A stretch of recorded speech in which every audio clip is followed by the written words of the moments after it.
Welcome to me, where suspenseful, thrilling, and mysterious stories will draw you into a world where the lines between reality and fantasy seem to blur. When the night falls, when all the sounds gradually quiet down, leaving only your own heartbeat and breathing, that's when these stories begin. Tensions, unsolved mysteries, moments that will make you hold your breath in fear or curiosity, all are waiting for you ahead. Find a comfortable seat, dim the lights, and let this sound guide you on a journey that is not for the faint of heart. I want each of you to leave a comment sharing where you are in the world. And if you are enjoying the episodes, don't forget to give a like and subscribe to the channel now. Relax. Are you ready? If so, join me in the first story right now. Mine Cole didn't know if he was asleep or awake until he heard someone cough. Then began the incessant striking of hammer on stone. Earl, the foreman, had set up shifts for everyone. He'd said, "Keep pounding. Let them know we're still here. Alive." There was no light. None. Not a glimmer. Everything felt dreamlike. Only Cole's dreams felt real. They played out in daylight. How long since the cave-in? Time had lost meaning. It felt like forever, or an hour ago. He'd startle awake and wonder where he was. Then remember, how long had he slept? A few minutes? Days? His watch was accurate. Give or take 12 hours. Memories blended with reality. Hunger marked time's passing, rolling against gritty stone. He sat up. Hearing others move reminded him there were others. And so far, they had survived. At least the dust had settled. After the collapse, choking dust hung in the air forever. They thought their lungs would never clear. For a long time, whenever someone switched on their lantern, everything looked smoky. Eventually, their coughing stopped. Had it been types? Earl knew, but didn't want them focusing on that. He'd spent his life in the mines. If anyone asked, Earl would tell them he cut his teeth on a chunk of coal. After the cave-in, he told himself, this is the end. I get out alive. I'm gone. After the initial shock, they could only wait and hope a rescue party would find them before. When the tunnel collapsed, so much happened at once. The screams, the groans, the terror, the chaos. They would all have died had Earl not kept them focused. After a few rushed to escape and got caught in the collapse, his shouted orders stopped the panic. They heard their screams, but could do nothing. There wasn't time. Their equipment was inadequate. Couldn't save themselves. The silence that followed gave them chills. The survivors pulled Jed from the rubble. He couldn't walk. They cleared a level spot for him. Using his medical training, Earl directed the others. He stopped Jed's bleeding, but setting broken bones with improvised splints was painful and difficult. They gave him precious water, Earl said. Hope he gets professional help before they set. He knew they would need to re-break them once he got to a hospital. Reality settled. Rescue could take days. Might never get out. The prospect of starvation loomed. Earl counted heads. Besides himself, 4 others survived: Sonny, Jed, Cole, and Roman. All but Sonny had grown up together. Their fathers all came from the mines. The collapse came in the morning, so they had food and water. "Stow your kits and gear," he said. "Once you're secured, douse your lanterns. Save the batteries." The guys were hungry. Earl said, "Husband your resources, guys. Don't gobble it all at once. Make it last. Maybe down here a while." Earl organized shifts for them.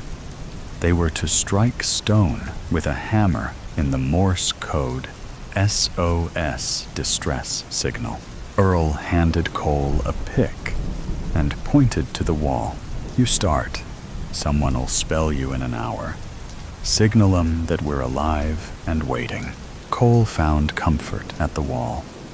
Activity filled the time. He felt useful.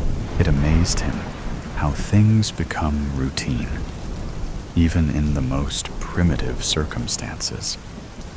While each took their turn at the wall, the others sat together in the dark, sharing stories.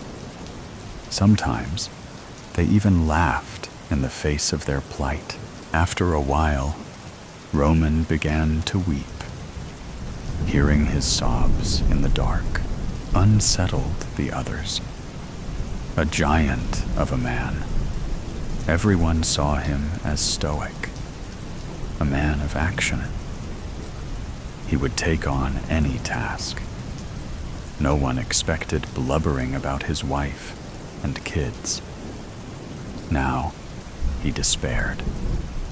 In the darkness, his mask of strength invisible, he revealed himself. Their situation was undeniable. At the wall with the SOS, Cole tried to drown out Roman's sobs. Roman couldn't stifle his tears.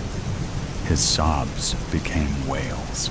Earl said, "I know it looks bad, man, but you'll be home in a day or 2.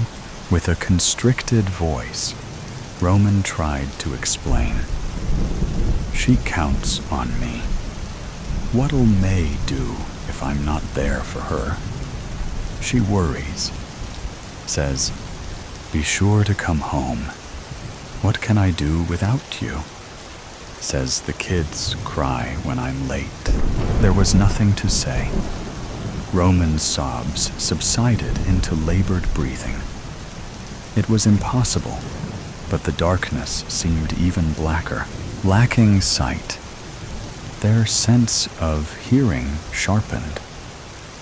Each man recognized the personal signature of anyone's slight movement. The darkness did not obscure anyone's location. Hours passed. They drifted in and out of consciousness until their turn to hammer. The SOS came. "Anyone have any extra? I'm starving." It was Cole. No one responded. Earl said, "Told you not to wolf, man. Come on, guys. Someone must have something. You know I'd share with you." Cole turned on his lamp. He stood over Sonny. "I knew it." A stream of profanity flooded out. Others leaped to restrain him. Sonny said, "It's mine, man. I didn't take yours. You're hoarding, man. That food belongs to everyone." Earl stepped up, and Cole calmed. "What's up, Sonny? Whose kits are those?" Sonny said, "No one's hammering." "Whose shift is it?" "They're gonna think we're dead." "Answer the question." "I found 'em, Earl. Didn't steal 'em. Left behind by the others?" "Yeah, Sam and Gordy. The others who booked. They won't be back. I took them for safekeeping." Everyone looked at him in silence. Finally, he handed a kit to Cole. Earl said, "Roman, Do an inventory on everyone's victuals. Make sure there's an even distribution. That seemed to satisfy everyone. Earl said, "Who's on SOS? Gotta keep the signal up. Don't want them giving up the search." Roman said, "I'm up. You keep doing inventory." Sonny, get to it. Things settled after that. Everyone took their turn on SOS. There was less conversation. Everyone kept to themselves. They never knew if their signals were heard. The overhead rumblings of excavation paused. When it resumed, it seemed more distant. Cole asked Earl, "They know where we are. What's taking so long? They quitting?" The cave-in exposed unstable strata. Aggressive digging could loosen it, bring it all down. Don't want to lose us to their haste. That's why they don't blast? Right. They could only keep signaling. And hope. Hours passed. Their existence settled into a narrow routine. Those not hammering the wall slept or booed fitfully, kept awake by Jed's groans. Everyone knew he was still alive. No one knew when Jed would scream. Ghosts tormented him. Earl tried to calm him, but there was nothing to give him. Everyone put up with it. Had days passed? Cole awoke from unsettled sleep. He tipped his canteen up and found it empty. He said, "When we're back up top, if I ever suggest going camping, somebody please kill me." Others laughed. Sonny said, "We're already dead, just don't know it yet." Earl said, "Shut up, don't start that." Sonny said, "It's true. We'll never get out. All that's left is arranging ourselves for the grave we're already resting in." Roman said, "They're searching. Need to be patient." Sonny said, "Give it up. You know I'm right." Earl said, "You're not helping. Whining does nothing. I'll whine if I want. You gonna kill me? I'm already dead," Cole said. "When they pull me out of here, I'll tell them to leave you behind, that you gave up, cried until you died." They heard a clatter of rocks. A punch glanced off Cole's face. If Sonny had seen his target, it would have hurt more. Screaming with rage, Cole threw himself at his attacker. They fell into the rubble. Earl yelled, "Stop!" They threw punches and grappled. Their thrashing sounded like animals. Earl switched on his lantern. He stood over the two. Sonny had bloodied Cole's face. Earl kicked Sonny's head, sending him to the cave floor. Sonny yelled, "I'll kill you!" "Listen!" Roman stopped hammering. Earl doused his light. The sound of pneumatic drills was close. Brakes led to increased activity. Everyone stepped back from the rubble, blocking the tunnel opening. Dust stirred, making them cough. Stones shifted and rolled to their feet. Cole and Roman dodged a boulder coming to rest between them. They laughed nervously. After several minutes of tense silence, light pierced the darkness. The five cheered as one. Even Jed joined in. Shouting and jumping, they couldn't stop. A large stone broke free and rolled from the tunnel entrance, bathing the cavern in light. They'd been saved. Quest in time. "Where is Julienne?" It is a question that has haunted my mother, father, and myself. It was 3 years ago when my life changed forever. My sister, Julianne, disappeared coming home from Red Oak Park, a county recreation site about 20 miles west of Jonesburg, a small town south of Cleveland, Mississippi. The park had a pond with access to Lake Colbert and the Mississippi River. Lots of trees and hiking trails, campgrounds, and a couple of boat docks. My sister and her boyfriend had gone to the park to celebrate the Thanksgiving holiday. The two had gotten into an argument. She had gotten mad, told him to find his own way home, and had gotten in her car and left. First of all, you might be wondering why my sister was driving. That had a lot to do with the argument they had got into. Her boyfriend, Steve Simich, was currently a stocker in a grocery store, did not have a car, at least not one that worked, was trying to finish college, although not very successfully, and didn't seem too worried about whatever was ahead. My sister, on the other hand, Julianne Harden, had finished college, worked a full-time job, and was preparing for a life with a house, a family, and a future.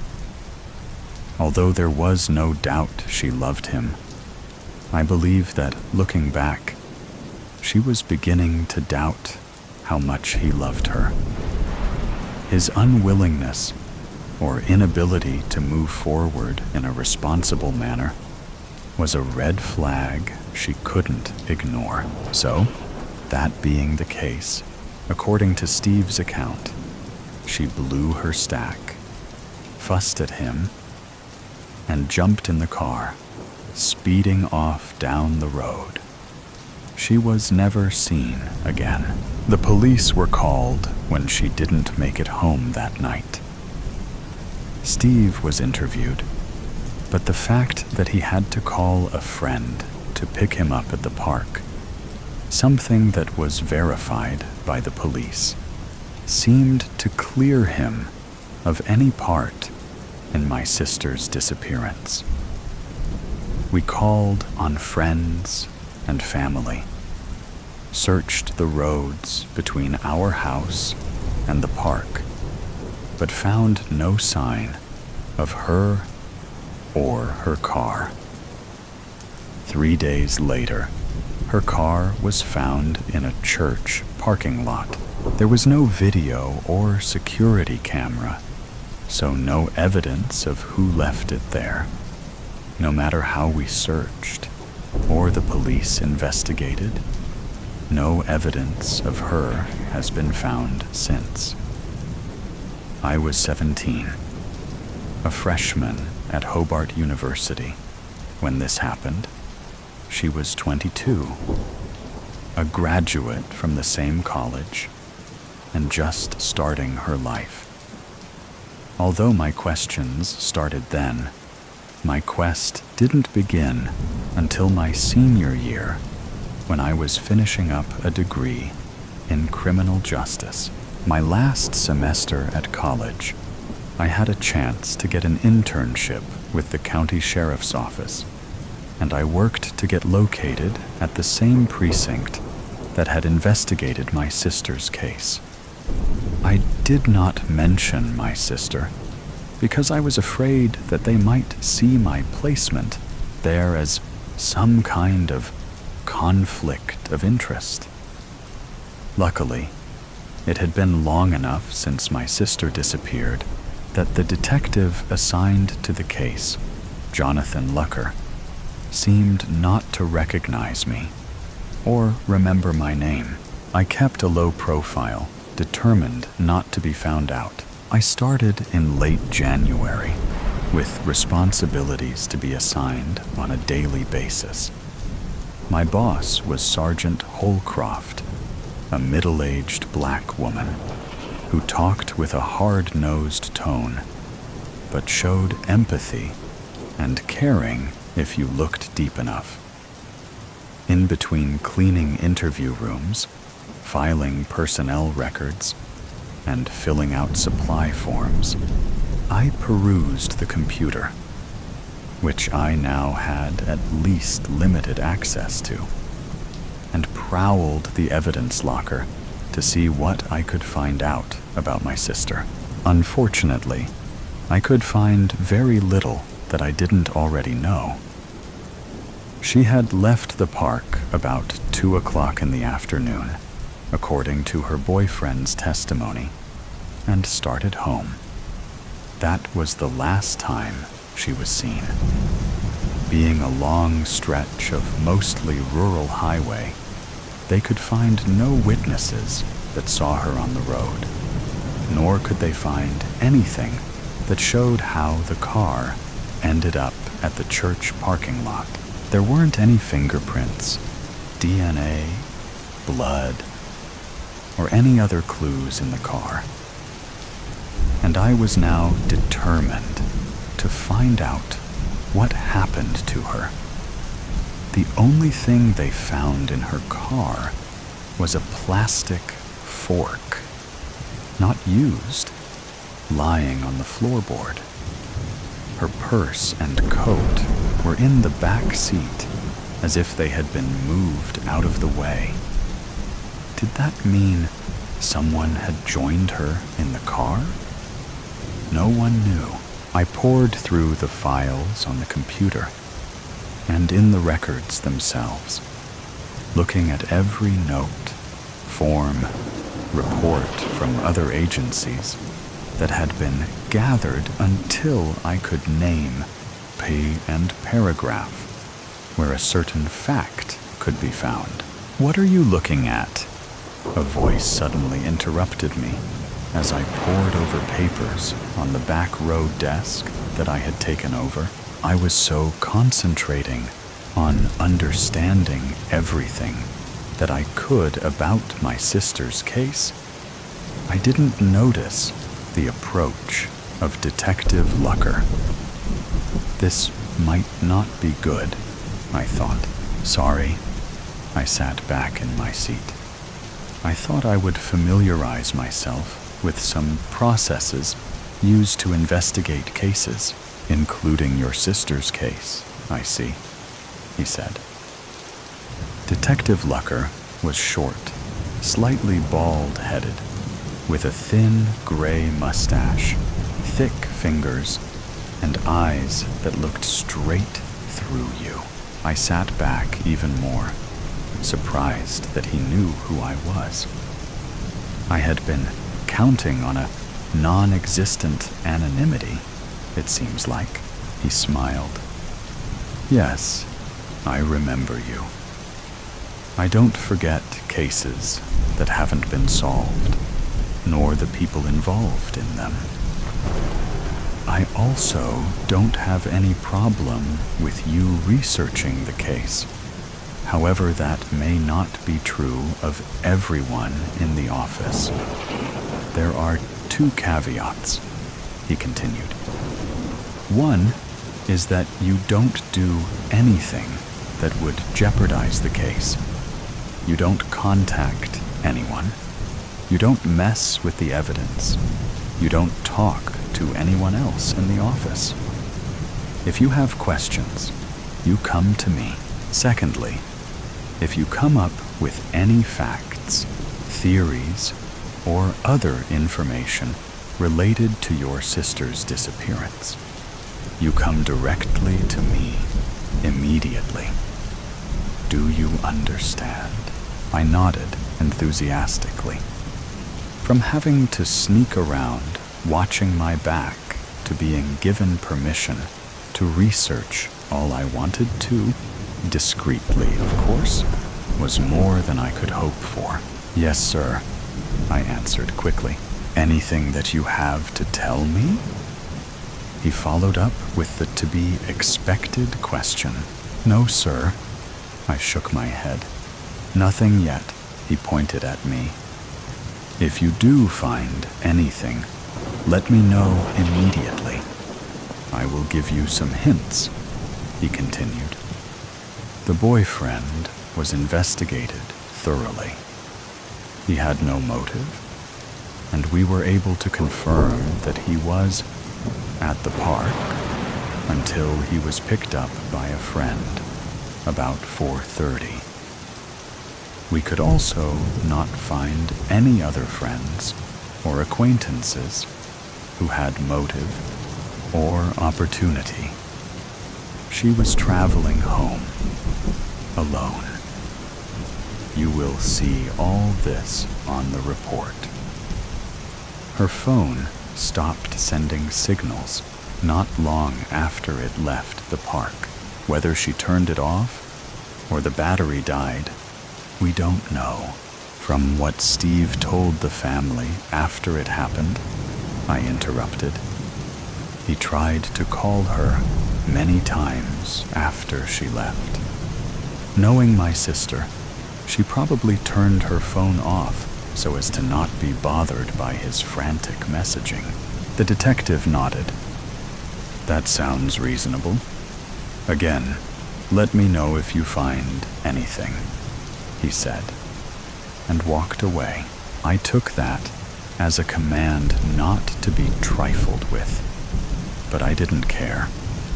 Anything I found out would have been on his desk the next day anyway. So, in that regard, nothing had changed. Except now, I had permission.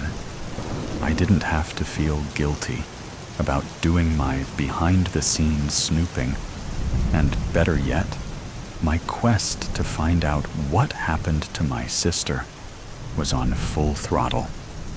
I am sure there are cliches that I haven't used yet, but stay tuned. I spent the next several days in between doing the job that I was actually hired to do, going through the folders that I had found in the evidence files. The police had very little to go on. They didn't know when or where she disappeared, except it was somewhere between the park and the town, 20 miles away. They looked at security cameras along the main road, but although they saw similar makes and models, were not able to positively identify my sister's car. One note said that a similar type of vehicle was shown passing by a gas station, but did not show up in any other images between there and town. Again, did that have anything to do with my sister?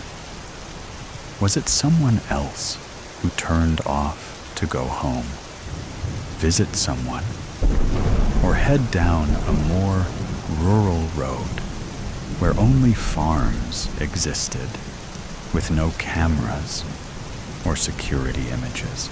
I continued my research over the next several weeks, heading toward the time when my internship was fast running out. When the college semester ended, so did my internship. Luckily, the officer I worked for basically let me do my own thing and didn't assign me too many additional responsibilities that would make my research even more difficult. I wondered if Detective Lucker had said something to her, but I was afraid to ask. More and more, I became frustrated because there was so little to go on, and I came to appreciate how difficult the initial investigation had been. I feared that my question would remain unanswered until suddenly my duties as an intern helped me find the clue that I had been looking for. I was cleaning up folders from the conference room to be refiled after a meeting when I happened to look at the heading on one file. Sarah Jane Fuller. Missing person. The tab on the folder read. Curious, I closed the conference room door, sat down, and opened it up. There were the usual reports, and a picture of the missing girl. Attractive white girl, with brown hair and a thin, pointed chin.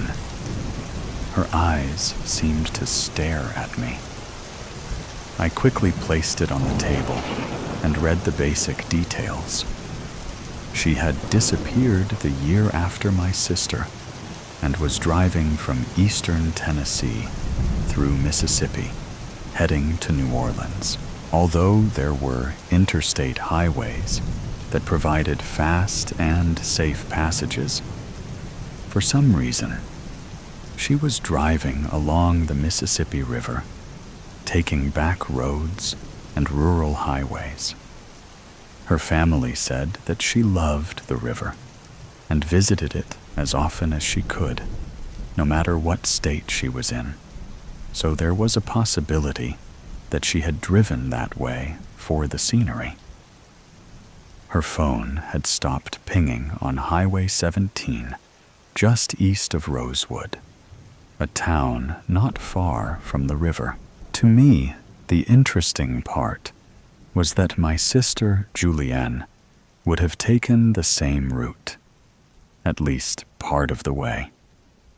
Like my sister, her car was later found in a deserted parking lot. Again, like my sister, there were no security cameras that picked up any footage of her car, or anything else. Were there any other missing people in the last 5 or so years? I found another candidate, this one an older man. Timothy Mitchell was last seen at a friend's house on Takeoff Ard in June 2022. Takeoff Road ran south and north of Highway 17. This occurred last year, again in the Thanksgiving or Christmas time frame. Another coincidence? His truck had never been found. I kept looking, but found no other missing persons in that geographic area, at least in the last 5 years. But why that area? It was probably as simple as the perpetrator lived close, but was there more to it? I researched every chance I got.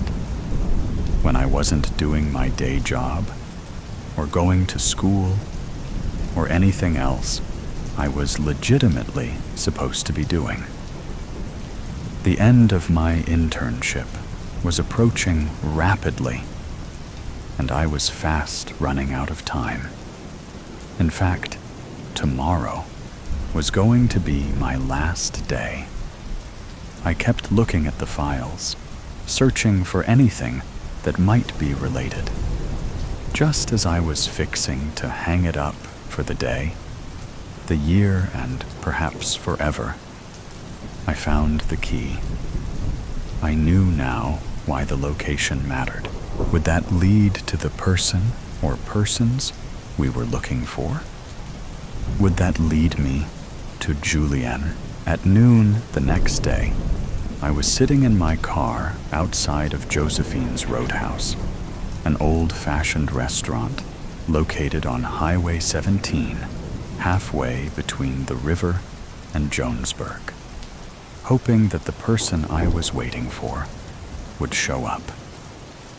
I gave a big sigh of relief when a familiar car pulled into the parking lot and Detective Lucker stepped out.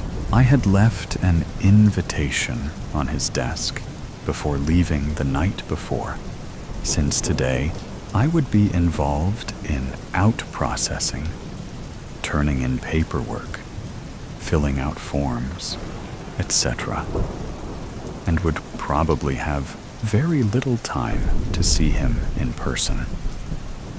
The invitation was vague, but stressed that it was not a social event and might be very important to an answer that we both wanted.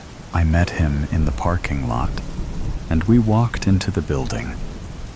It was as old-fashioned inside as it was outside, with plaid tablecloths, white walls covered with old portraits, plaster statues on tables in each corner, and pictures of customers above each booth. We sat down and started looking at the menu. I was waiting for the detective to ask something, but he kept quiet, obviously content to leave it up to me. After we ordered, I looked at him, hoping that I wasn't going to sound like an idiot or nutcase. "Thank you for meeting me on short notice," I started off with. He nodded, but didn't reply. "I was researching, as you are aware, and I found some interesting coincidences," I said. "What coincidences?" he asked, already looking intrigued. I told him about the missing people besides Julianne, and stressed that this was only based on an initial search, and there might be more. "What makes you think they are related?" he asked. "The location was the first thing that came to mind," I replied.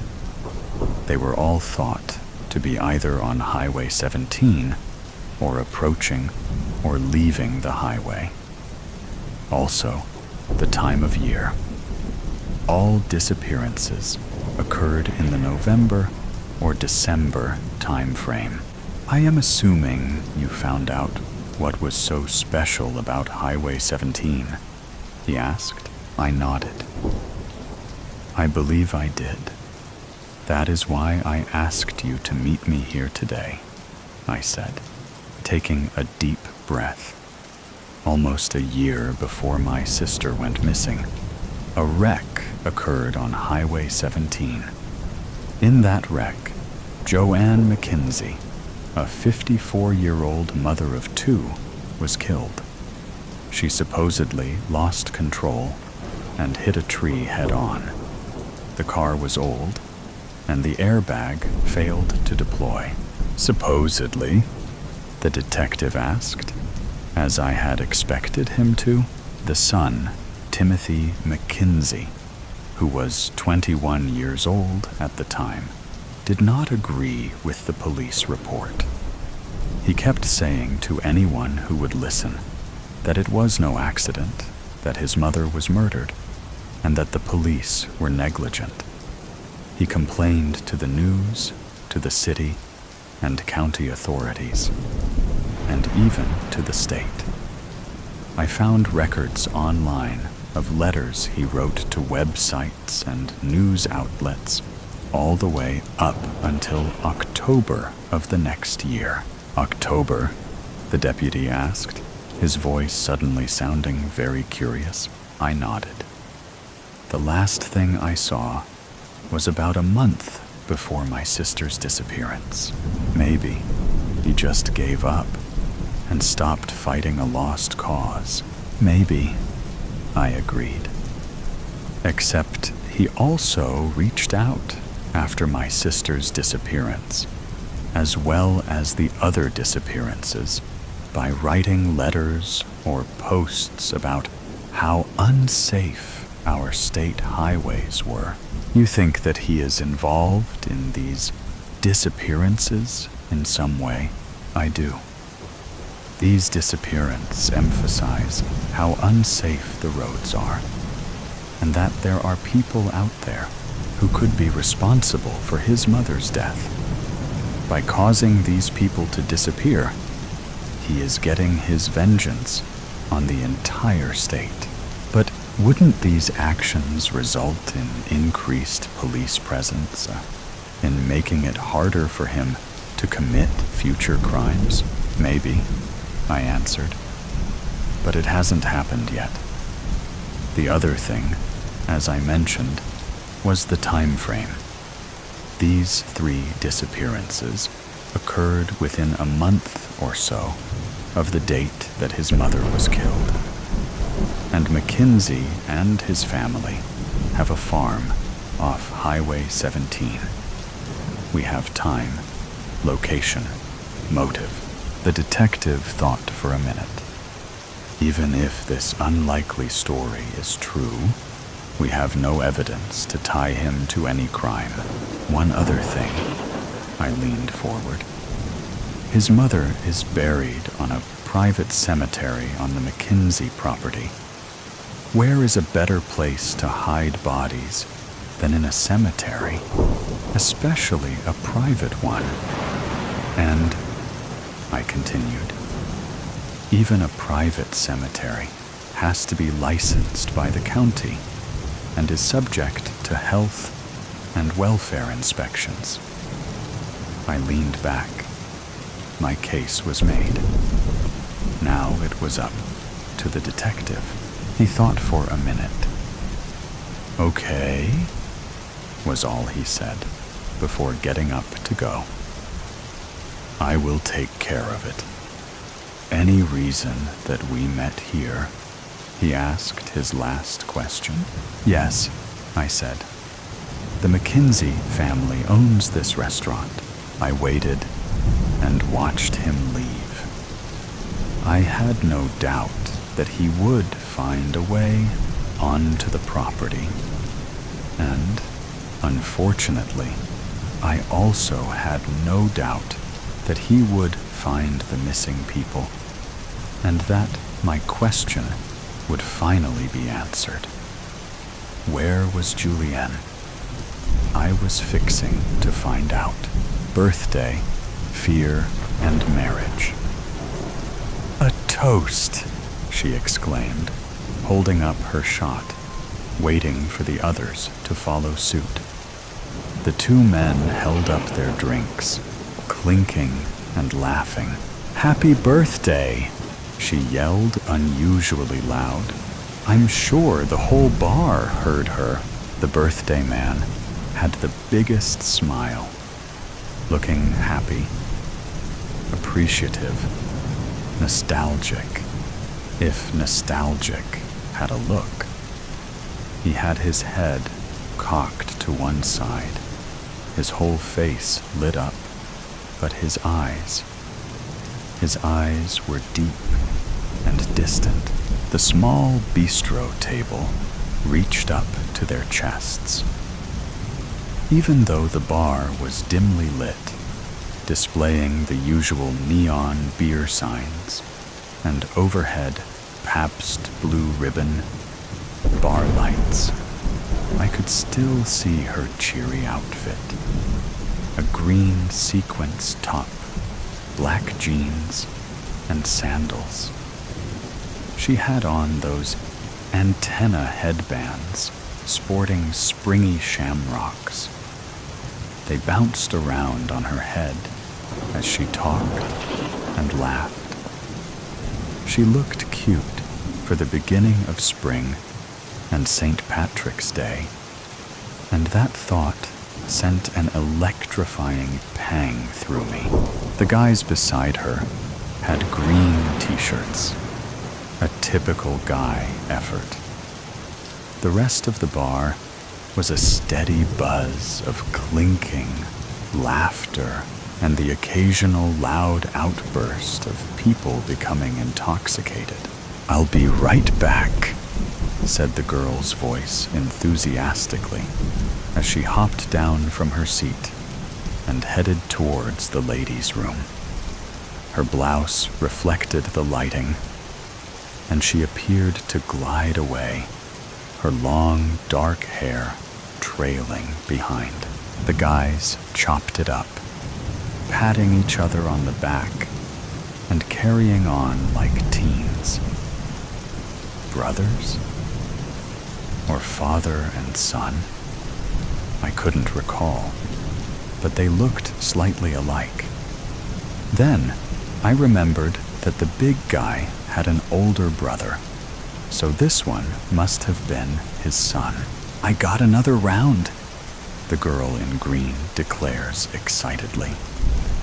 She puts down 3 green beer mugs and returns to retrieve 3 shot glasses. I didn't see her leave the women's restroom and felt annoyed. I wanted to make sure I didn't miss a move.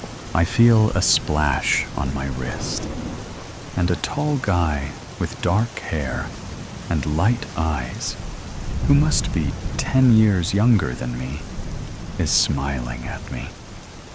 "I'm so sorry," he says.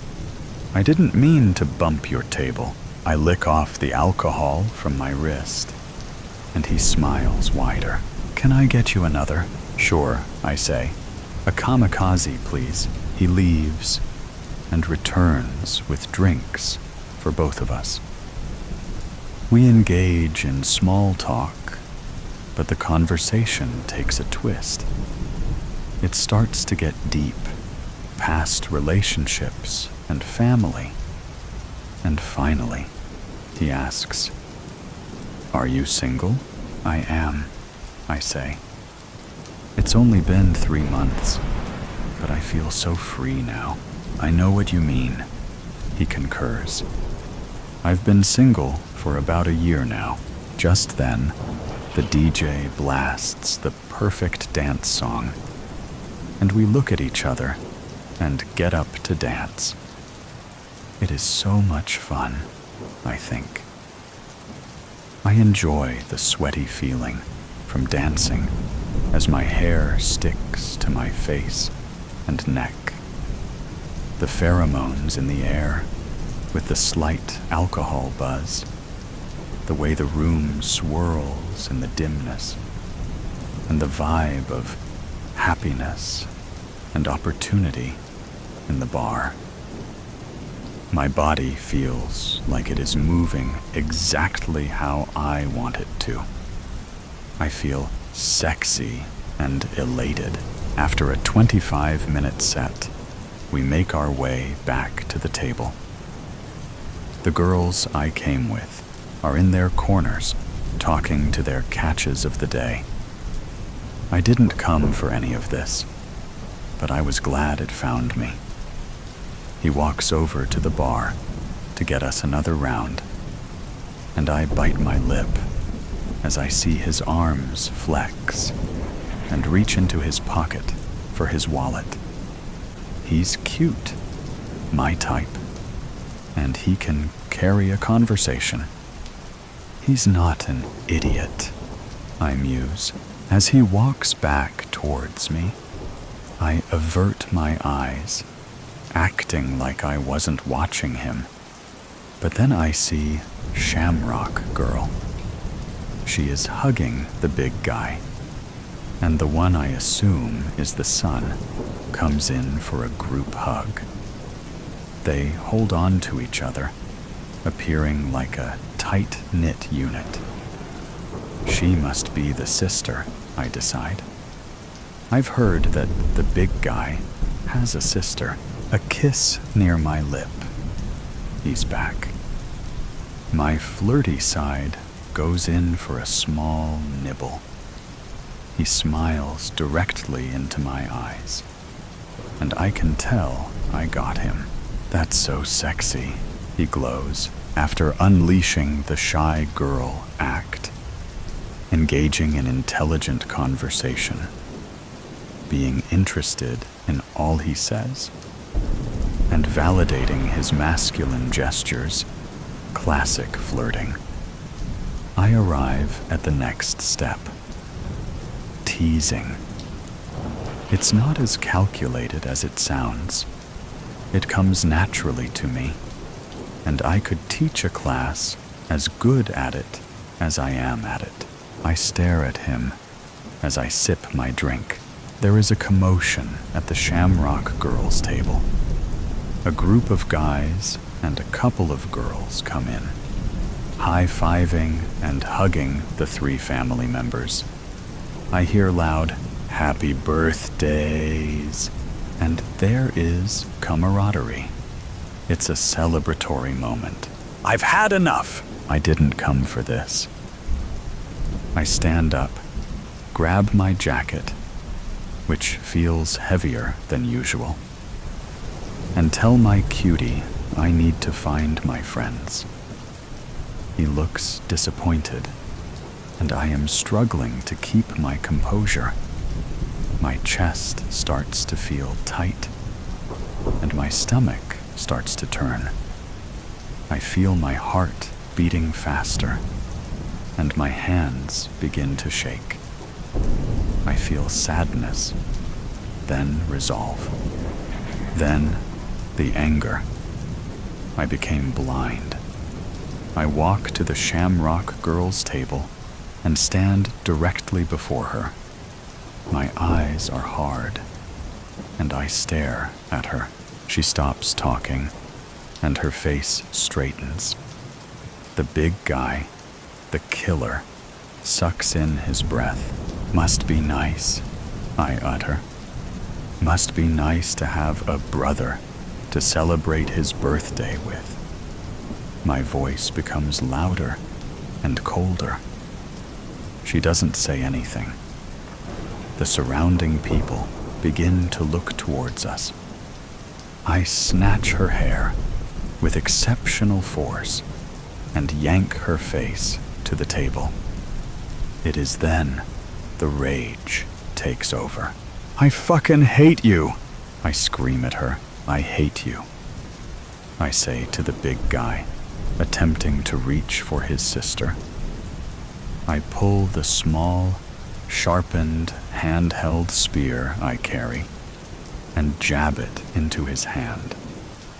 He yells and pulls his hand back.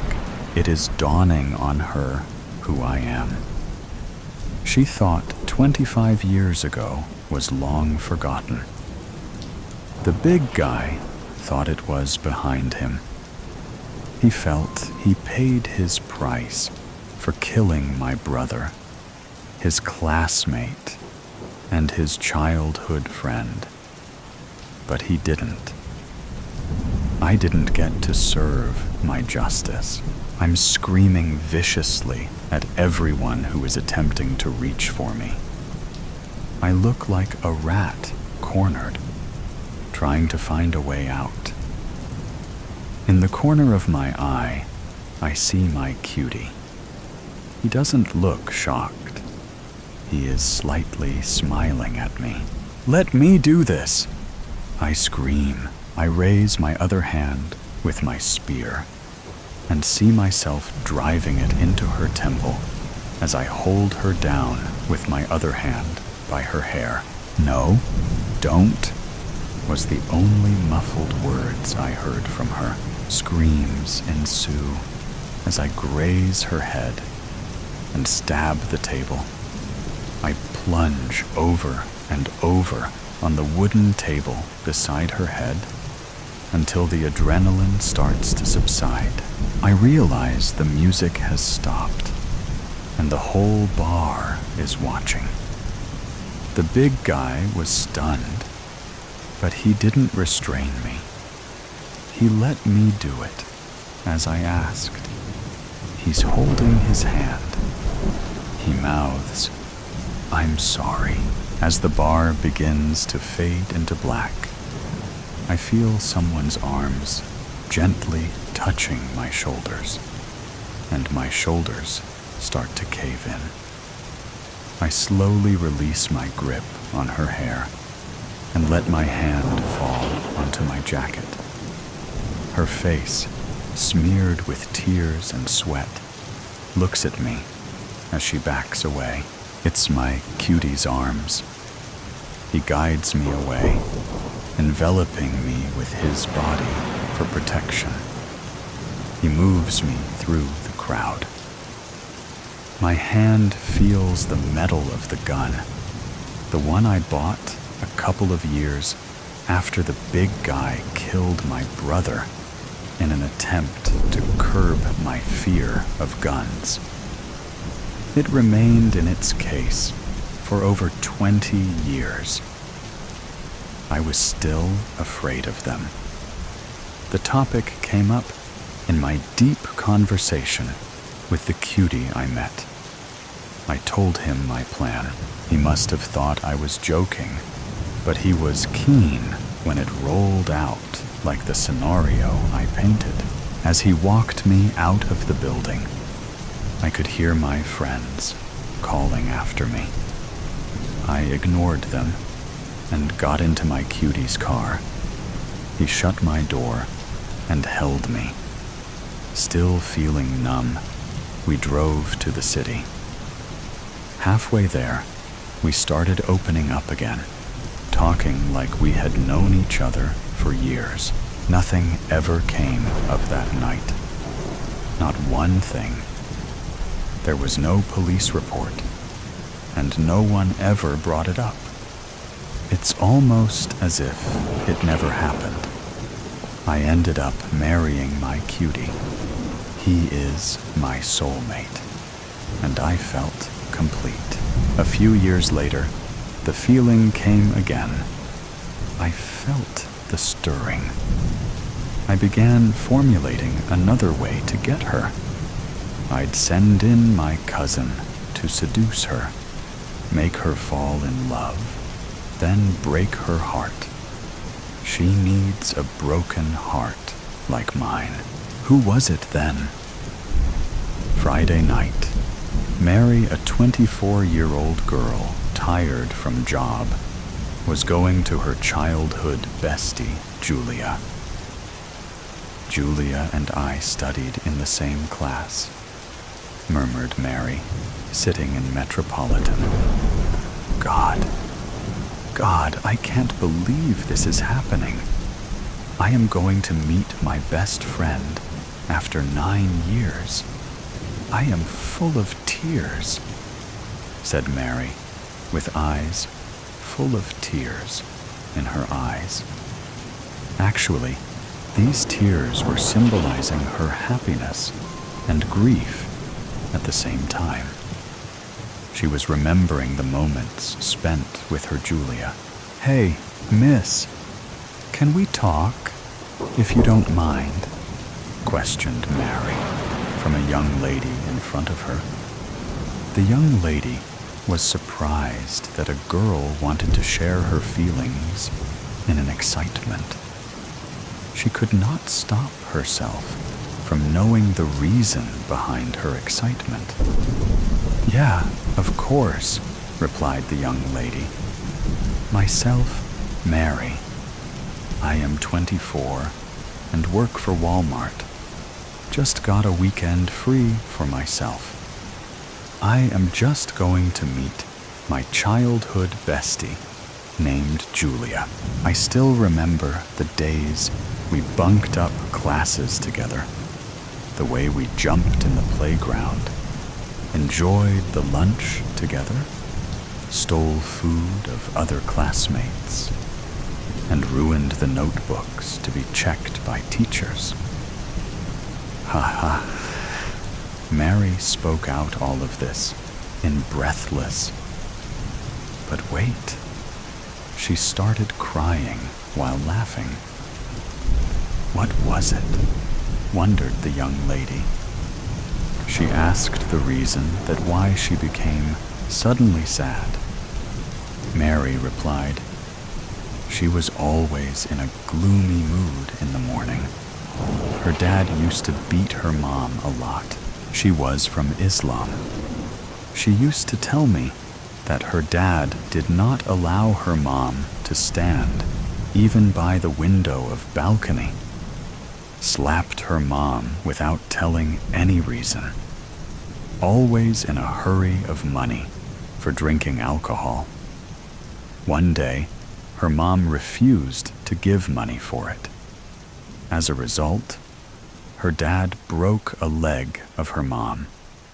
She became very upset on that day.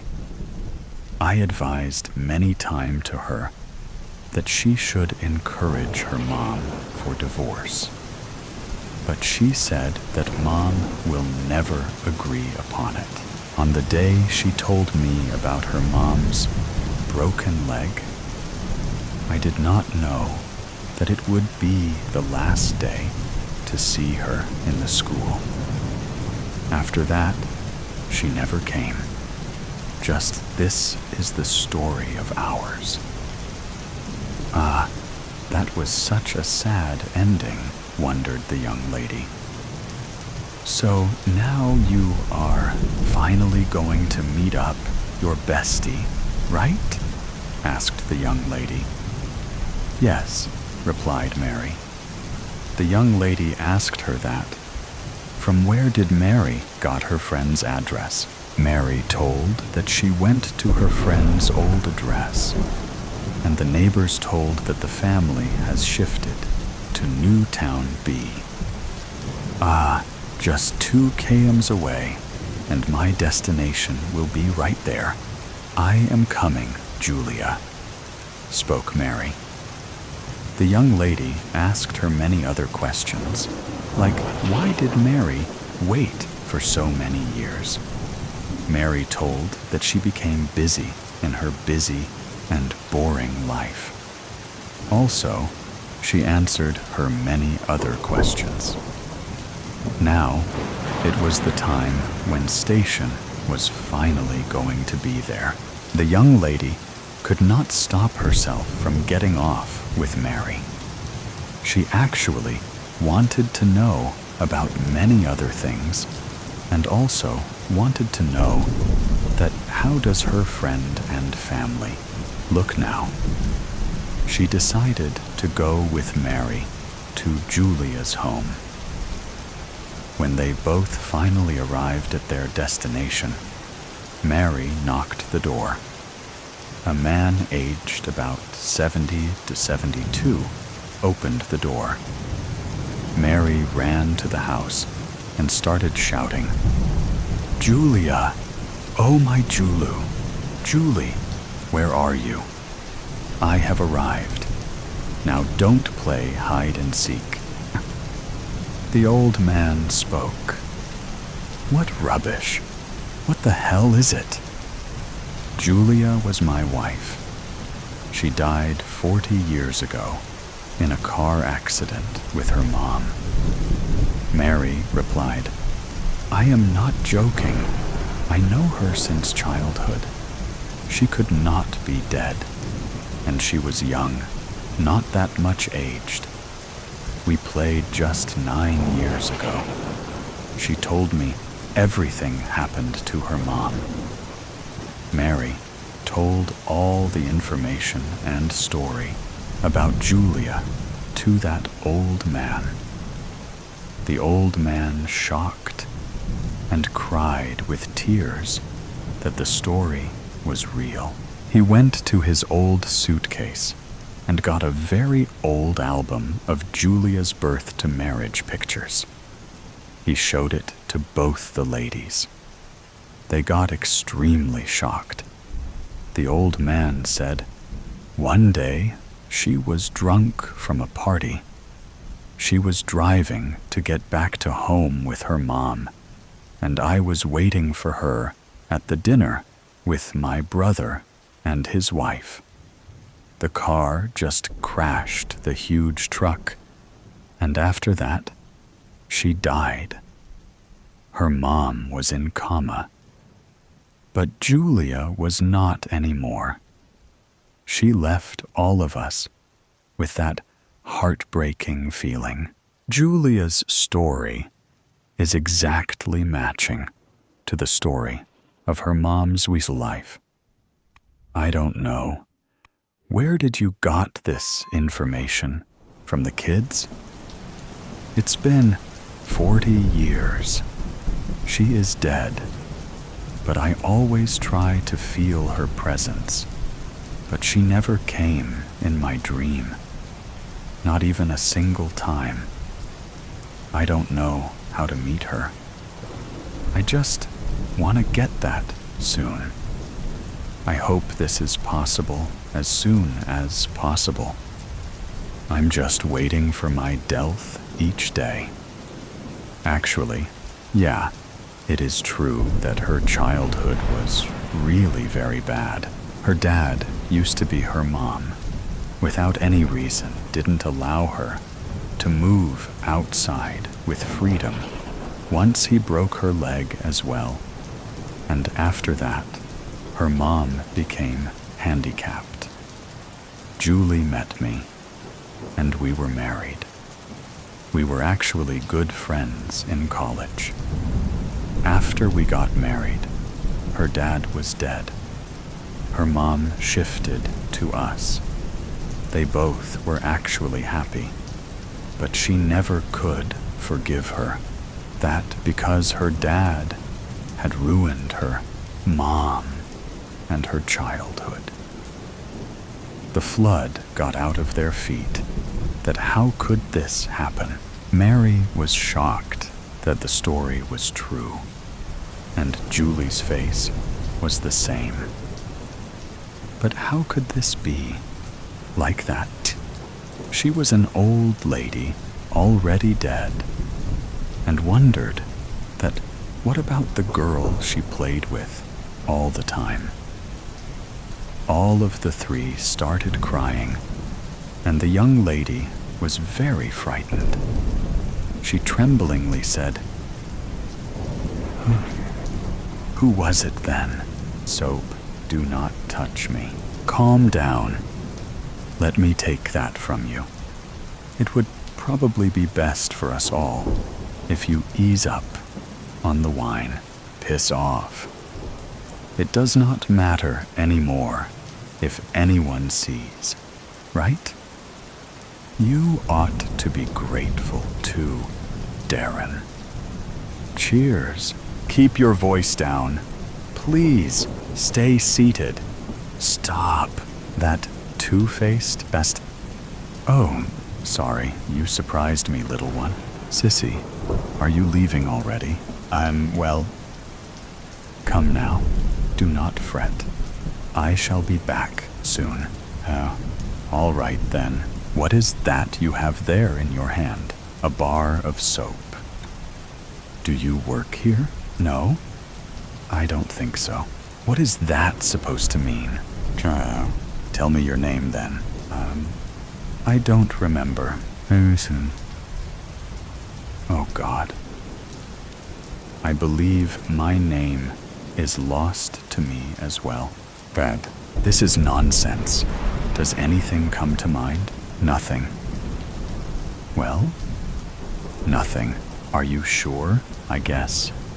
Just a feeling of pain in my ribs. A blackout type of pain. And then I found myself here, standing in front of this store. That is not very promising. Have you tried using the telephone at the till? Yes. The dial tone goes on forever, and all these random items in the aisles? Nothing good? I looked. But this bar of soap is all you managed to find? Trust. I apologize. I might be starting to lose it a bit. Quite a bit, to be fair. It's fine. Let's just... I think we should try to piece together what we know, what we can try to find out. Okay? If you say so. All right. What do you remember about how you got here? I only remember feeling weightless.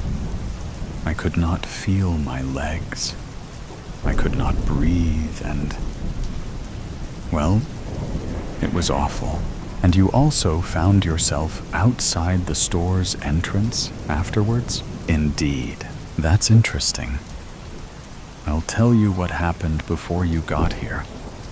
But you're going to have to keep an open mind to believe me. That's fine. It's about the soap. If you do not drop that wretched soap, let me finish. And so, before you got here, I was going through all the aisles, right? When I walked through this one, something, I can't place what it was, drew me to touch the bar. When I did, Everything around me kind of morphed into another place. Oh, please, do not make light of this. No, it really happened. It was like entering a memory, and I was someone else at some sort of dinner party. When I came back from it, you walked inside. It cannot be. Why are we here? I do not understand. Anne, I think we're dead. And this store holds dead people's things. And get up. Get up now. Do not roll your eyes at me, you little. You just get dressed now. I laid your clothes on the dresser. Stop wasting time. We are to leave in 15. Mother, I cannot wear this. The lacing almost suffocated me just the other week. Skip dinner. I do not care. Your wardrobe consists of absolutely nothing but whoring attire. When did you buy all this rubbish? I forbid you to place it back. Come back here. You are not leaving with those ridiculous clothes on. They are practically undergarments. Just leave me be. Are you trying to embarrass me? Your father? What will the English families think of us? They already mock us. And open this door at once, or I shall reveal your habit of drink to the entire club. Do not presume I am not willing to see you completely ruined. And go ahead, have at it then. Oh, is that so?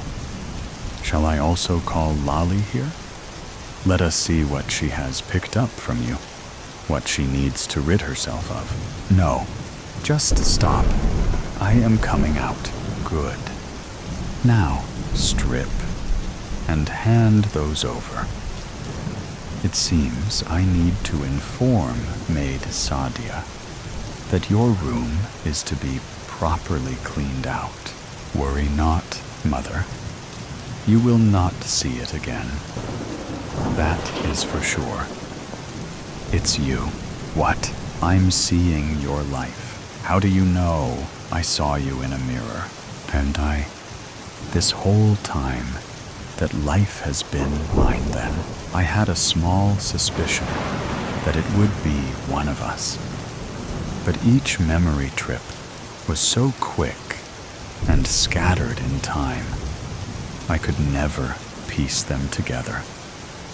Also, there's something else I found out.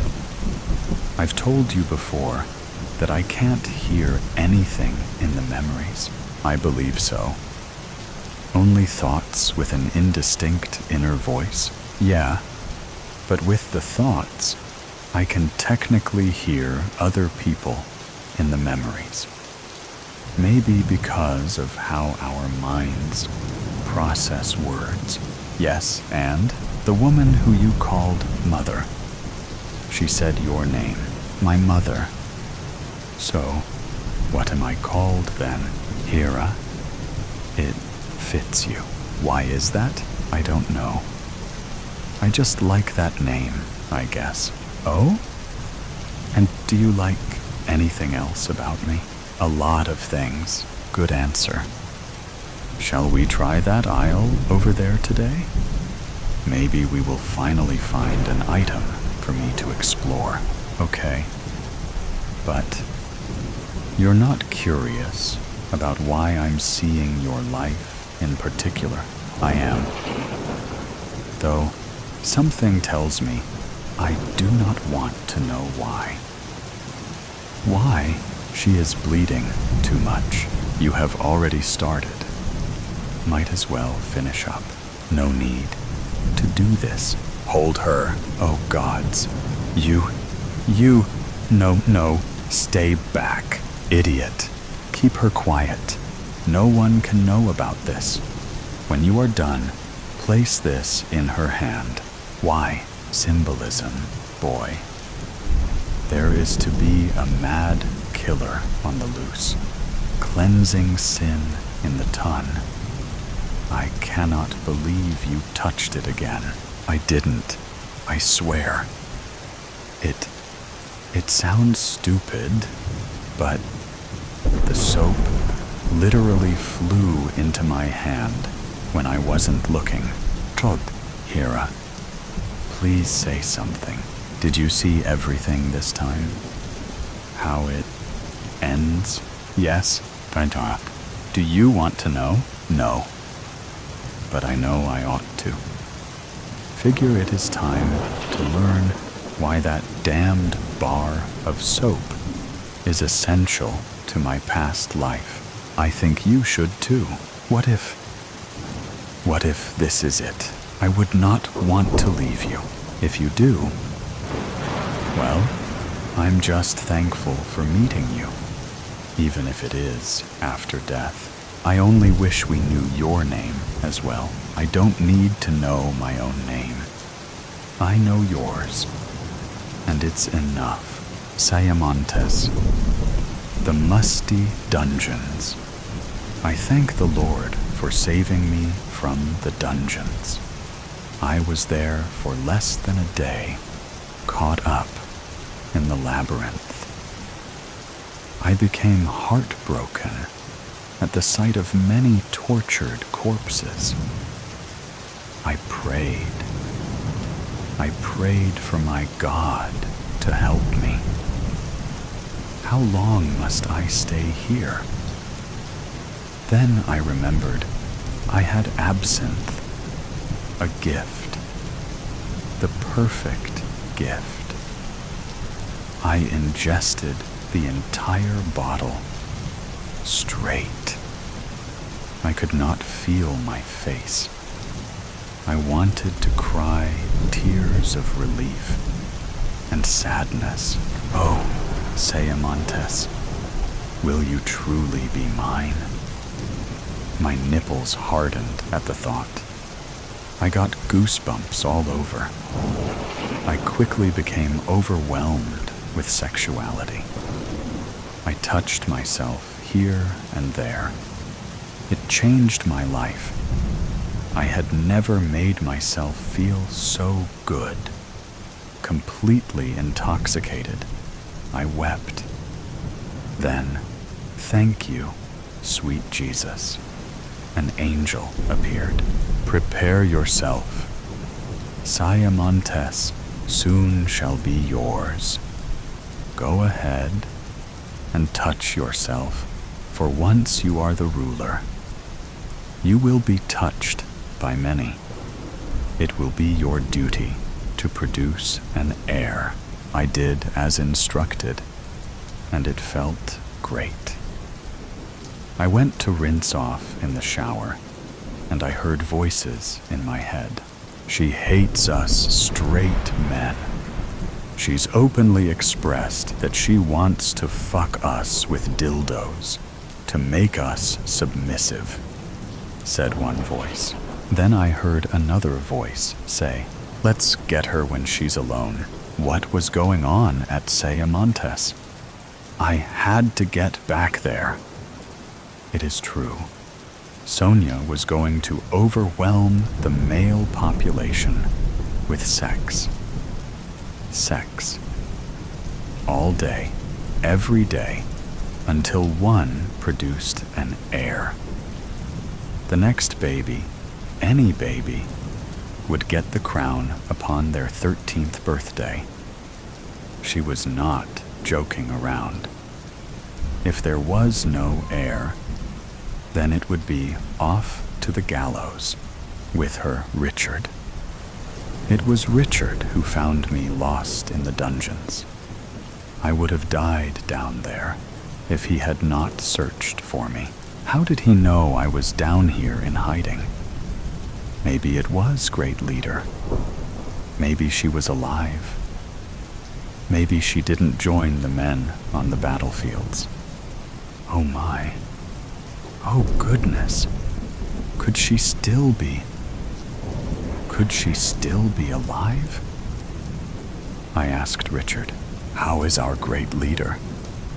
"Tell me of Sayamontes. Please, please, Richard, tell me," I ordered, as he led me straight out of the dungeons. His torch was finely made. It shone bright. I cried as I smelled the fresh air. The dungeons were so moldy, so musty.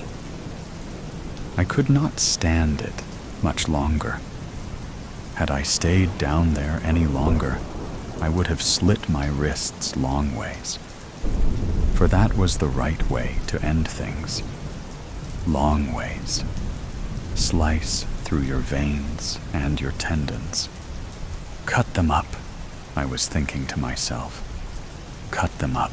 As Richard and I reached the higher ground level of Sayamontes, I shed a tear.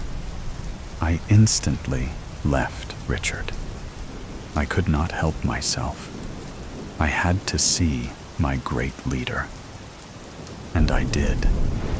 I saw her huddling with the masses. They were praying to God for the forgiveness of their sins, though they were the ones attacked. I interrupted their prayers. There would be no more asking for forgiveness. Beautiful women, what you did today was not wrong. Halt your voices. Halt your madness. You have reached victory today, and you have saved Sayamontes. Then Great Leader approached me. Then all of the women and Richard rushed over to me. They cheered me on with adulation.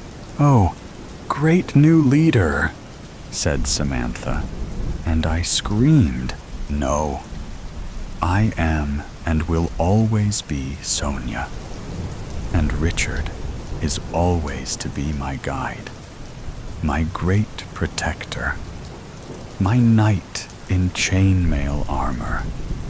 Oh, glorious young knight. Richard, will you join me in my new chambers after I rinse myself, please?" It was time to get busy. Ladies, to the showers. Perhaps we can all make Richard our king. Martha, you were a great leader, but now, can you find new chambers to sleep? I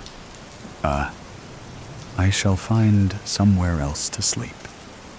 It is cool weather. Perhaps I shall grab some blankets and sleep on the hard concrete bench next to the fire pit, since there are no more rooms available in Sayamontes, except for in the dungeons. Martha raised her voice at me, her new leader. I was stunned. Why would she do such a thing? I loved Martha, but she did send me to the dungeons when she could have just locked me in the wardrobe up in the attic. She could have had someone deliver me food and water, or she could have done it herself. How dare you raise your voice to me, not 1 minute after giving me all power over Sayamontes? How dare you? I could send you off to the dungeons for a night, or 2 or 20, or more. See what you think of it. While I was down there, I saw your predecessor. She was cuddled up next to a corpse. Is that where you want to end up? I think not. To the gallows with you, I ordered. And just like that, the beautiful women went from loving Martha to hating her. Tar and feather, tar and feather, to the gallows with her, shouted the women in unison. In Sayamontes, you never disrespect your leader. It could be punishable by just the stocks for a lesser offense, then the gallows, then it was execution, much easier than a week in the gallows without food or water.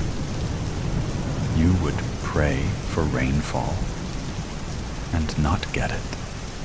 Pure and intense suffering. And the mosquitoes at night would make you wish you had never been born.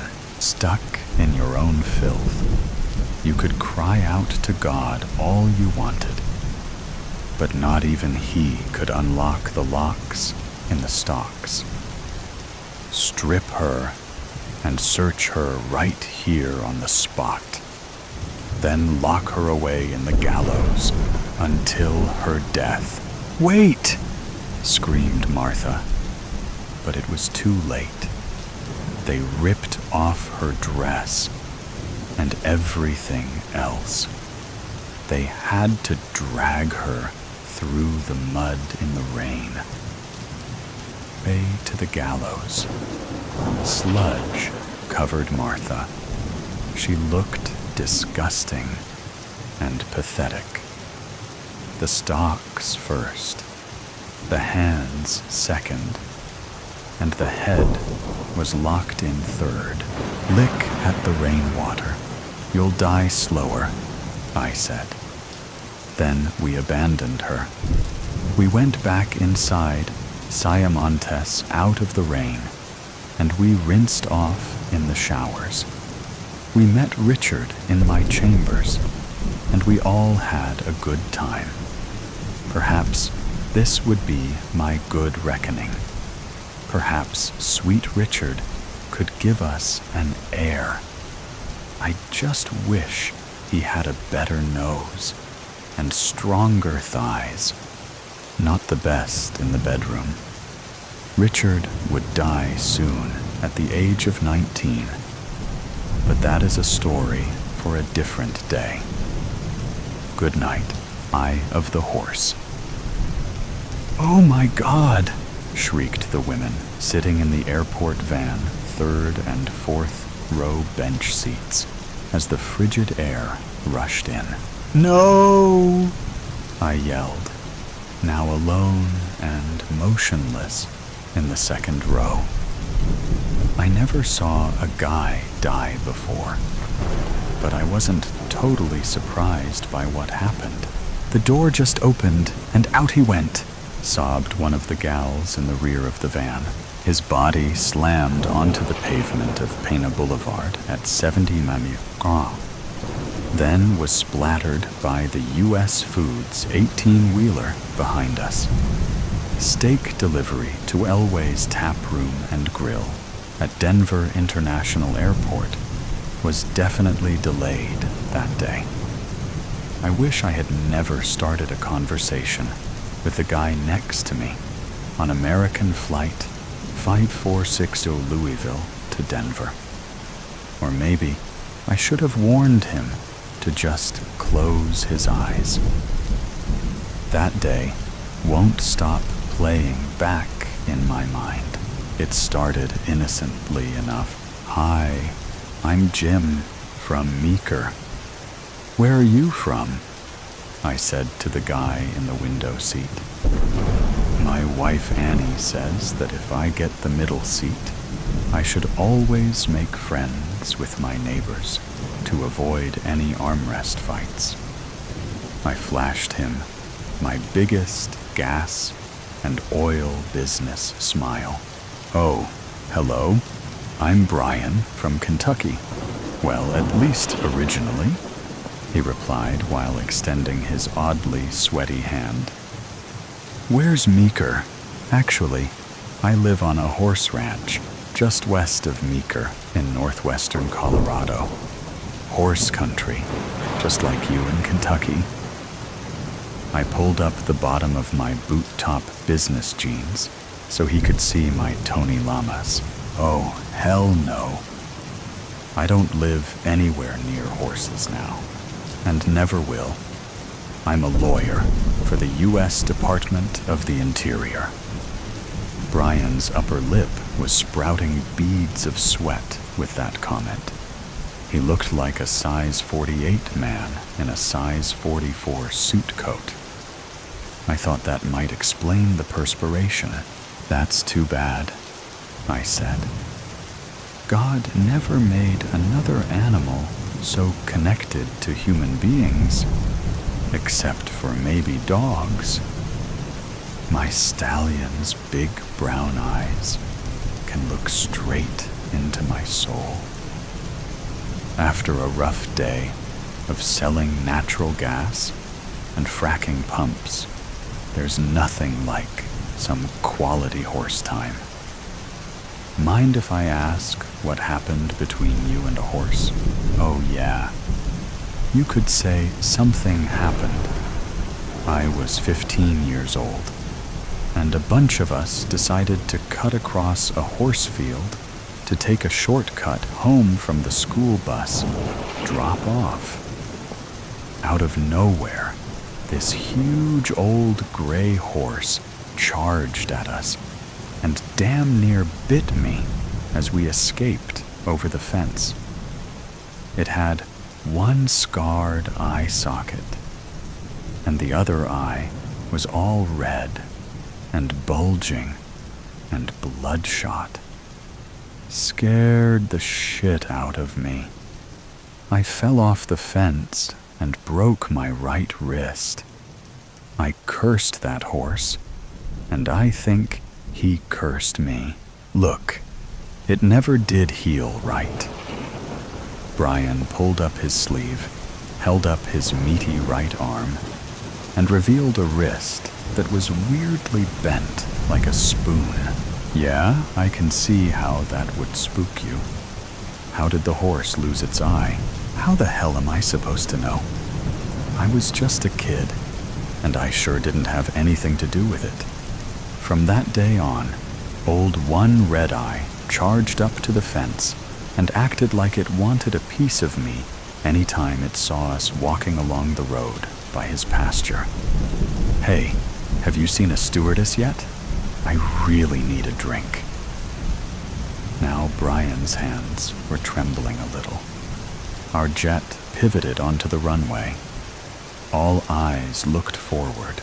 Engine jets roared, and we accelerated with 3 Gs pulling us backwards into the seats. Then the wheels were up, and we were airborne.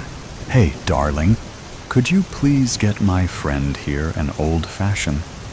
And could you please put it on my credit card? Flight 5462's stewardesses looked like they were recruited from the geriatric ward, older and slower than the spry, shapely young ones from the good old days of air travel. After a few gulps, Brian's hands stopped shaking, but his mouth kept on running. That's not all, Jim. I biked across country when I was 25 years old and almost got trampled to death by wild horses. My buddy and I were in Warm Springs, Nevada, the middle of nowhere in Nye County, with the largest wild horse herd in America. Warm Springs had a one-building combined bar/restaurant/gas station/grocery store. We were exhausted after biking the 50 miles from Tonopah in 100-degree heat, and asked the barkeep if it was okay to pitch our tent for the night near the picnic table beside his establishment. He said, "I don't give a shit." So we did. We conked out right away, and hours later woke up to the sound of thunder. Then the noise became deafening, and the ground and tent walls really shook. I peeked out between the tent flaps and saw nothing but the hooves, shanks, and fetlocks of hundreds of wild horses. It wasn't an earthquake. We were in the middle of a fucking wild horse stampede. Brian's eyes were now bugging out, and his face was red, wet, and kind of wild looking as he continued. He leaned in toward me and spoke in a whisper. "Jim, I curled up in the goddamn fetal position, preparing to be killed by horses. I don't mind telling you that I actually pissed myself." The guy in the aisle seat, who I never did get to make friends with, heard what Brian said, shifted away from us, and put on his headphones. I guess he had overheard enough. I wish I had done the same. Brian gulped down a second Old Fashioned and collected himself a bit. "Jim, when the noise stopped and the dust started to clear, we crawled out from our tent, expecting to find our bikes, and our gear flattened and mangled. But Jim, not a single tent stake or guy rope was disturbed, and our stuff was untouched. There was no way I could sleep after that shit. And we had 75 miles of desert road with no water between Diablo and Ash Springs. So, my buddy insisted that we pack up and pedal before the sun came up. I wasn't too thrilled about him pushing the whole ride in the dark idea. Just as we made it to Diablo, I heard a sound like horses snorting off to our right. And Jim, I swear, I saw one of those wild horses staring right at me with two glowing red eyes. My buddy said I was seeing things, but I know what I saw. Right then, my bike freewheel jammed and sent me flying over the handlebars. I didn't break anything, but I whacked my shoulder and scraped the shit out of my leg. That was it for me.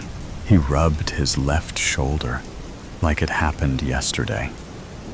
The armpits of his polyester suit coat were soaked.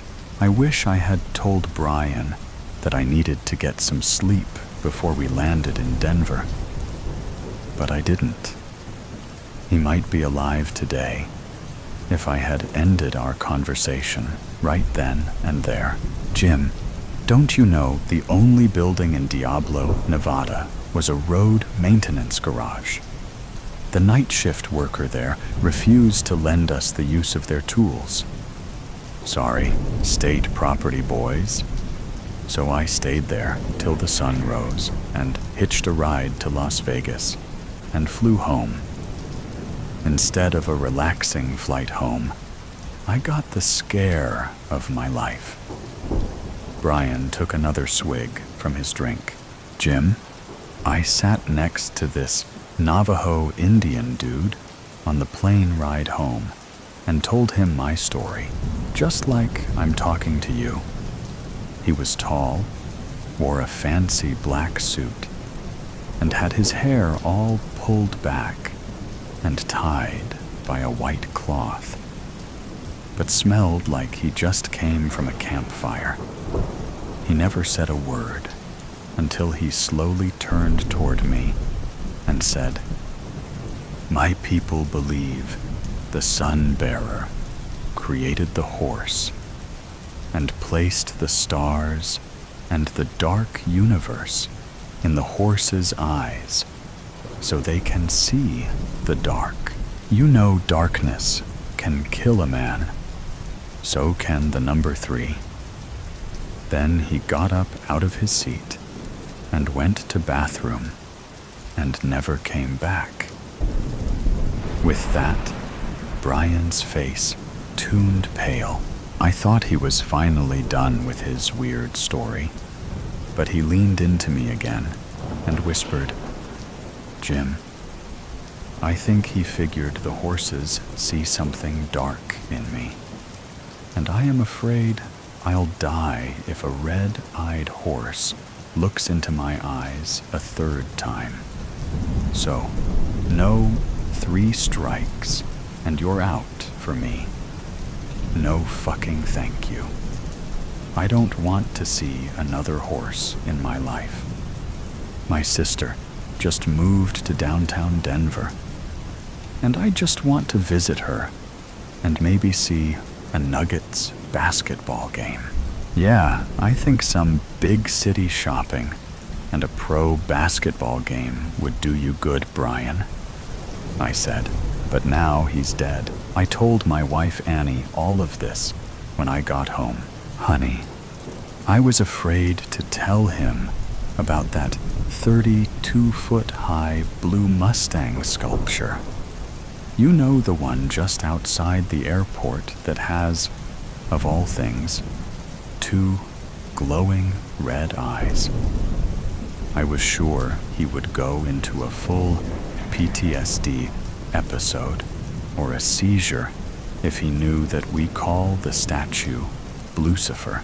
Remember how a section of that 9,000-pound statue fell on that Jimenez guy who sculpted him, and how it crushed his leg and severed a big artery and caused him to bleed to death. I figured he didn't know the story of the crazy guy who hopped out of his car and fired his gun at Lucifer, then turned it on himself. Annie, after we landed, I rode in the same airport van on the same front bench seat as Brian, specifically to distract him as we passed by Lucifer. "You did everything you could to help that poor man, Jimmy," she said, trying to console me while she slipped into her nightgown. "Seems like it's the van company's fault for that sliding door not locking right, sweetie. At first, I didn't think Brian ever actually saw Lucifer's red eyes. But just after we passed that bastard blue Mustang, he looked at the driver's rear view mirror and saw Lucifer all reared up on his hind legs with those red eyes beaming.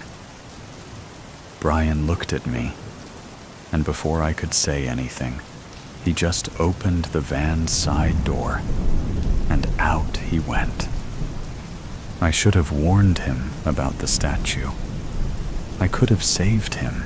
Annie said, "Oh my God, sounds like that guy had deep issues, and nobody can save that kind of crazy. Why don't you go down to the barn and check on your horses? They always calm you down." I couldn't tell her that I thought about horses and red eyes when I saw car taillights on the road ahead of me as I drove home that night. I couldn't tell her that I was worried about looking into my horse's eyes or what they would see in me. I couldn't tell her that on my last business trip, I had sat next to a Navajo Indian. He wore a black silk business suit, white button-down shirt with turquoise cufflinks, and a thin black leather necktie. His long black hair was pulled back in a traditional CL hair bun, and he smelled of burnt sage. He only spoke one sentence to me, and then got up to go to the bathroom and never returned. I hadn't even introduced myself yet. He simply turned to me and calmly asked, "Aren't you worried those natural gas and fracking pumps are harming Mother Earth? So today's story has come to an end. Or perhaps it never really ended. There are mysteries still there, questions still unanswered, and sometimes things that seem to only exist in stories can creep into reality in unexpected ways. Are you sure that when you turn off the sound, everything around you will still be normal as before? Or is there something watching you? Either way, always remember that these are just stories, or at least we want to believe that they are. If you like moments of suspense, tension, and breathlessness, don't forget to follow me so you don't miss the next stories. And next time, when you come back, make sure you are ready, because what awaits you may be even scarier than you thought. See you again if you still have the courage to continue listening.